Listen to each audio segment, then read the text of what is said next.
سنو، قرآن کے خلاف کیسے سازش ہو رہی ہے۔ یہودیوں نے ایک میٹنگ بٹھائی جس میں وہ کہتے ہیں کہ اگر ہم قرآن میں تعریف کرنا چاہتے ہیں تو ہمیں سنت کو تباہ کرنا ہوگا اور سنت کو شکست دینے کے لیے احادیث کو تباہ کرنا ہوگا، اور احادیث کو شکست دینے کے لیے ہمیں مسلم علماء کی جگہ ایسے علماء بٹھانے ہوں گے جو ہم مقرر کرتے ہیں، جو آیات اور احادیث کی وہ تشریح کریں گے جو 1400 سال کسی نے نہیں کی۔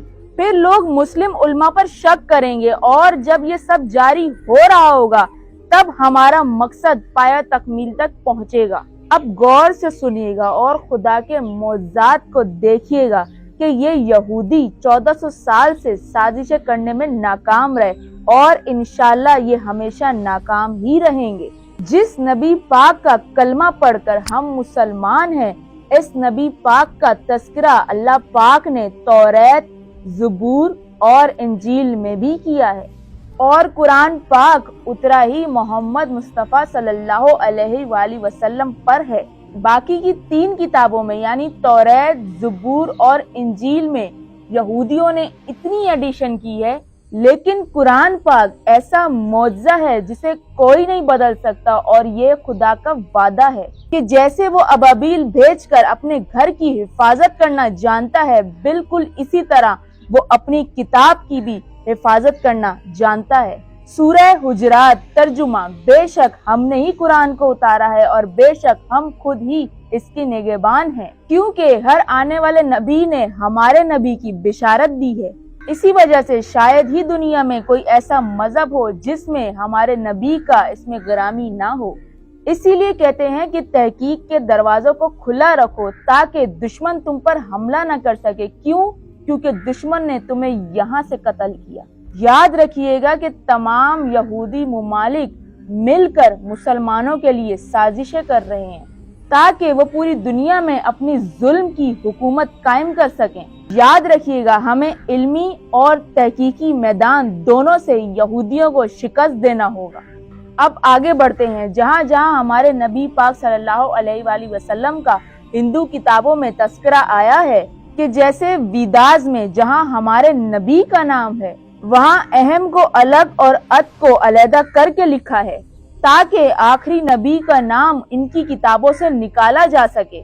اسی طرح ریسرچ کرنے پر معلوم ہوا کہ عیسائیوں کی کتاب بائبل میں جہاں جہاں رسول اللہ صلی اللہ علیہ وآلہ وسلم کا ذکر ہے، وہ کسی نہ کسی طرح خیانت کر کے ہمارے نبی صلی اللہ علیہ وآلہ وسلم کا نام نکال رہے ہیں، اور ہم مسلمان ہیں جو خواب غفلت سے بیدار ہی نہیں ہو رہے، لیکن دشمن بیدار ہے، اور بعض آیتوں میں نئے ایڈیشن کے ساتھ عیسائی اس کوشش میں ہیں کہ ہمارے نبی صلی اللہ علیہ وآلہ وسلم کا نام ان کی کتابوں سے نکالا جا سکے۔ توریت کا حوالہ جیوٹرونومی میں، اس میں کہیں جگہ ہمارے نبی کا ذکر آیا ہے۔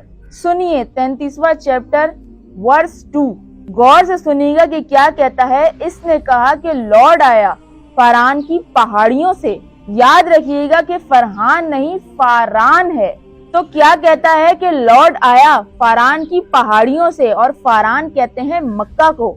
اس کی دلیل اگر کوئی عیسائی پوچھے کہ فاران کیسے مکہ ہے، تو فاران ہی مکہ ہے اور مکہ ہی فاران ہے۔ اب اس کی دلیل کہاں سے دیں گے؟ بائبل کا پہلا چیپٹر ہے، 21واں چیپٹر کچھ اس طرح سے ہے۔ اب حضرت ہاجرہ نے اپنی آنکھیں کھولی تو سامنے چشمہ پایا، یعنی کنواں نظر آیا۔ پھر کہتا ہے کہ یعنی آپ نے جلدی سے پانی والا برتن لیا اور اسے بھر کر اپنے بیٹے کو دیا، اور وہ بچہ فاران میں پرورش پایا۔ اب کہاں ہے فاران؟ ذرا ہسٹری چیک کیجئے کہ حضرت اسماعیل مکہ میں تھے، یعنی کہ فاران میں تھے۔ اب ایک نشانی ثابت ہوئی کہ وہ لارڈ کہاں سے آیا، یعنی مکہ کے پہاڑوں سے آیا۔ پھر کہتا ہے کہ یعنی اس کا نور چمکا مکہ سے۔ اب دوسری بڑی نشانی کی طرف بڑھتے ہیں کہ وہ جب مکہ سے آئے گا تو اس کے ساتھ 10,000 کا لشکر ہوگا۔ اب غور سے سنیے گا کہ جب مکہ فتح ہوا تو ہمارے نبی صلی اللہ علیہ وآلہ وسلم کے ساتھ 10,000 صحابہ کا لشکر تھا۔ تو اب وہ تبدیلی کیا کر رہے ہیں؟ وہ 10,000 کو بدل رہے ہیں، کیونکہ یہ ایک حقیقی فگر ہے کہ مکہ میں لارڈ بھی ہے اور 10,000 کا لشکر بھی ہے۔ یعنی اس کتاب میں حضرت اسماعیل بھی ہیں اور ہمارے نبی صلی اللہ علیہ وآلہ وسلم بھی ہیں، اور یہ نشانیاں ہمارے نبی صلی اللہ علیہ وآلہ وسلم کی طرف اشارہ دیتی ہیں۔ اب سمجھے کہ تحقیق کیوں ضروری ہے۔ بائبل اصل میں ہیبرو یعنی عبرانی زبان میں ہے۔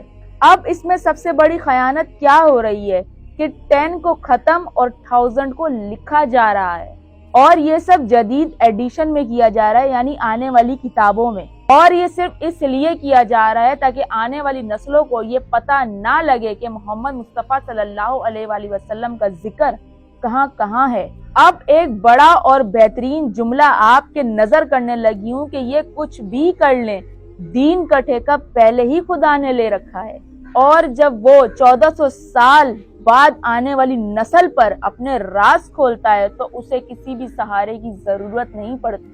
کیسے؟ چلتے ہیں حضرت نوح علیہ السلام کی طرف کہ حضرت نوح علیہ السلام کے زمانے میں آنے والے طوفان نے دنیا کا نقشہ ہی بدل کر رکھ دیا، اور ابلیس سمجھتا تھا کہ اب انسان ختم، لیکن یہ نہیں جانتا تھا کہ اللہ کی پلاننگ کے مطابق 18 لوگوں کی بستی سے دنیا دوبارہ آباد ہوگی۔ اور یہ سب جانتے ہیں کہ ہسٹری آف نوح سے، یعنی حضرت نوح علیہ السلام کے 4 بیٹوں سے مختلف ملک آباد ہوئے۔ تو یہاں سے معلوم ہوتا ہے کہ کوئی ہے جو نظام چلا رہا ہے اور وہ جانتا ہے کہ نظام کیسے چلانا ہے۔ اب آپ نے اور میں نے کیا کرنا ہے، یعنی سیدھے رستے کا انتخاب کرنا ہے۔ بالکل اسی طرح وہ اپنی کتاب کی حفاظت کرنا جانتا ہے۔ قرآن پاک ایک ایسا معجزہ ہے کہ ہر بار پڑھتے ہوئے علم میں اضافہ ہوتا چلا جاتا ہے، اور اس میں ایسے راز موجود ہیں کہ جسے لوگ دیکھتے ہیں اور پڑھتے بھی ہیں، لیکن آنکھوں کے آگے ایک پردہ ہے، اور وہ پردہ آخری وقت میں ظہور کرنے والا ہی اٹھائے گا، اور ایسے راز و نیاز کی باتیں بتائے گا کہ آنکھیں کھلی کی کھلی ہی رہ جائیں گی، اور زبان کچھ کہنے سے قاصر ہوگی، اور ایسی تلاوت کرے گا کہ ایسی تلاوت کسی نے سنی نہ ہوگی۔